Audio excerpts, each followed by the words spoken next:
नमो तस्य भगवतो अरहतो सम्मा सम्बुद्धस्य। नमो तस्य भगवतो अरहतो सम्मा सम्बुद्धस्य।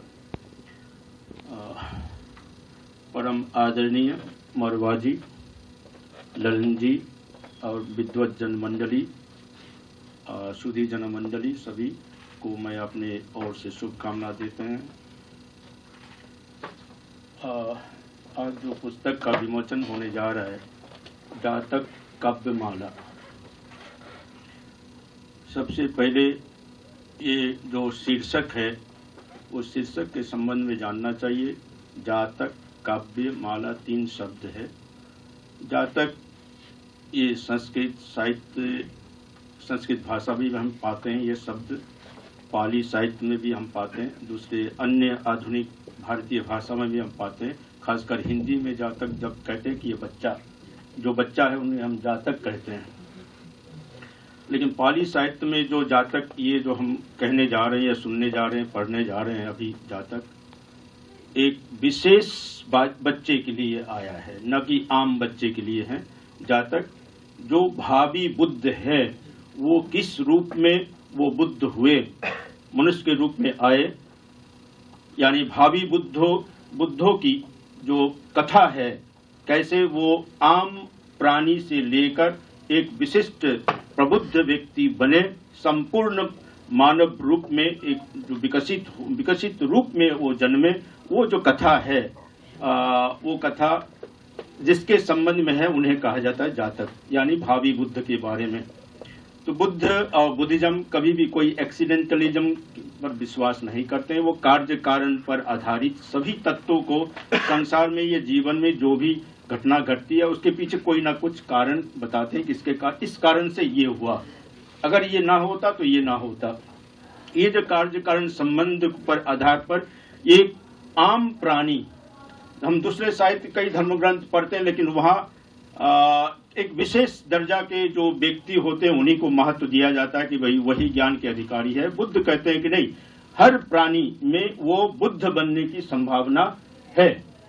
ये जो पोटेंशियलिटी है हर प्राणी में, ये बुद्ध का ये विशेष देन। आप जो बताए 2-3 कथा बताए वो ठीक है, लेकिन उससे अलावा ये जो बुद्ध देते हैं, ये कीड़े मकोड़े जो है, मत्स्य है, हिरण है, कबूतर है, इनमें भी बुद्ध होने की संभावना है। ये बहुत बड़ा देन है भगवान बुद्ध का, बुद्धिज्म का। इस ह्यूमन वर्ल्ड को कहिए या आप एनिमल वर्ल्ड को भी कहिए कि एक विशेष देन है। उनमें एक उन्हें अवसर देना चाहिए, अवसर मिले, समान अवसर मिले तो वो भी हो सकते हैं, बुद्ध हो सकते हैं। बुद्ध का मतलब एक परिपूर्ण ज्ञान संपन्न एक व्यक्ति के अंदर जितने भी मानवीय गुण है उसका संपूर्ण जो विकास में अवस्था है वही है बुद्ध।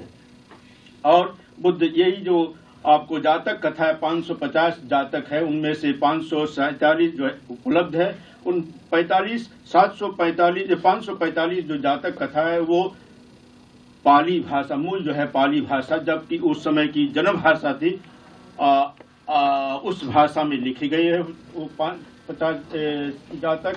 और इनमें से सारे जातक जो है काव्य में था। वो गद्य रूप में हम पाते हैं जातक अट्ठ कथा जो है, उसके जो विस्तार है हम जातक अट्ठ गद्य रूप में पाते हैं। और वो एक समय की जन भाषा थी, लेकिन आज प्राचीन भाषा है, मृत भाषा हो चुकी है। उसे फिर पुनर्जीवित करने की बहुत आवश्यकता है।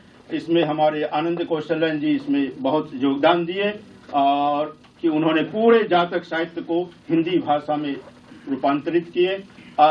और हमारे जो ललन जी है, उनका जो विशेष जो दान है या देन कहें हम, वो जातक कथाओं को 547 जातक 44 जातकों को चुनकर पद्य में रूप दिए, काव्यात्मक रूप दिए। और भाषा बहुत ही सरल है और मुक्त छंद में लिखे हैं। कोई विधि, कोई बाधा, कोई बंधन कुछ नहीं है, मुक्त छंद में ये लिखे ताकि आम आदमी इसे पढ़े और जाने और कुछ सीखे इसमें से। हमें उम्मीद है कि ऐसे ग्रंथ का प्रचार प्रसार संरचना और भी होनी चाहिए। अपने रिटायर्ड अवसर प्राप्त जीवन में हम आशा करते हैं कि ऐसे और भी अनेकों ग्रंथ उनके कलम से, श्री कलम से वो हम देख पाएंगे। हम यही कहकर मैं अपना